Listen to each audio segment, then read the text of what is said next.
In the Middle East, there is a country that looks simple on a map, but becomes terrifying the moment you try to control it.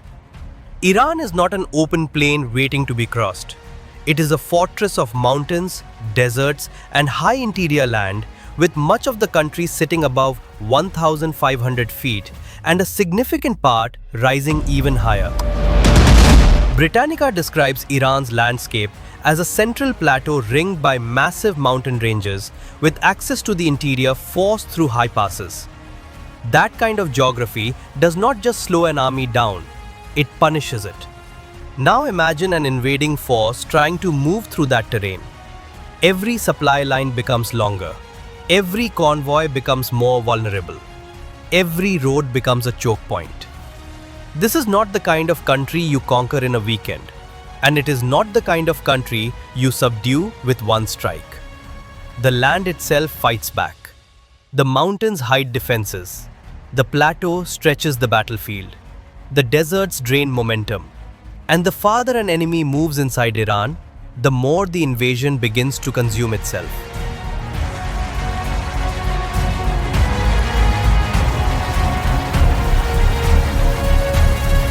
But Iran's real weapon is not only on land, it is at sea. At the southern edge of the country lies the Strait of Hormuz, one of the most important choke points on Earth. The US Energy Information Administration says the strait carried about 20 million barrels of oil per day in 2024, equal to roughly 20% of global petroleum liquids consumption, and around 1/5 of global liquefied natural gas trade also move through it. In other words, this narrow waterway helps power the modern world. The Strait of Hormuz is only about 35 to 60 miles wide, and its shipping lanes are even narrower. Britannica notes that the lanes are mostly in Omani territorial waters, governed by international maritime law, while Iran controls the north side of the strait. It also notes that the strait is deep enough for the world's largest crude tankers, but its geography still gives Iran enormous leverage over traffic moving through the region. This is where the danger becomes bigger than war. If shipping through Hormuz is interrupted, the effect is not local, it is global. The EIA says that even a temporary inability to move oil through a major choke point can create supply delays, raise shipping costs, and increase world energy prices. And because very few alternative routes exist for the volumes that pass through Hormuz, the pressure spreads fast. That is why Iran is so hard to conquer in the real world. You are not just fighting an army, you are fighting geography, logistics, and economics at the same time. A military victory on paper does not automatically solve the deeper problem.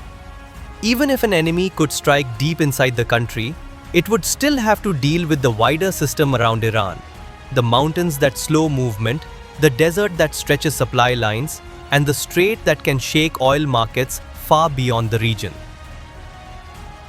And that is why the Strait of Hormuz matters so much. It is not just a body of water, it is a pressure point. Roughly 4/5 of the oil and liquefied natural gas that pass through the strait go to Asian markets, especially China, India, Japan, and South Korea, which means any disruption would hit some of the world's most important economies first. But the shock would not stop there, because in energy markets, the pain travels. When supply tightens, prices jump everywhere. This is also why the idea of closing Hormuz is so powerful in geopolitical talk. It is not a clean switch that can simply be turned on and off. The strait is governed by international maritime law, and the sea lanes themselves run through waters that make prolonged total blockage difficult. Even so, the threat alone can create panic, because markets do not wait for certainty. They react to risk. They react to fear. And in the modern world, fear can move faster than ships. So when people ask, why is Iran impossible to conquer? The answer is not that Iran cannot be attacked. The answer is that conquest would not be simple, clean, or final. Iran is built to absorb pressure. Its mountains protect its interior. Its geography stretches any invasion. And its control over the Strait of Hormuz gives it a kind of leverage that reaches far beyond its borders. That is not just military power, that is strategic power. And that is the final truth. Iran does not need to defeat the world to matter. It only needs to stand at one critical point and make the world understand what happens if that point is pushed too far. The mountains make it hard to enter. The strait makes it dangerous to ignore. And together, they turn Iran into one of the hardest countries on earth to conquer. Not because it is invincible, but because the cost of trying could be felt everywhere.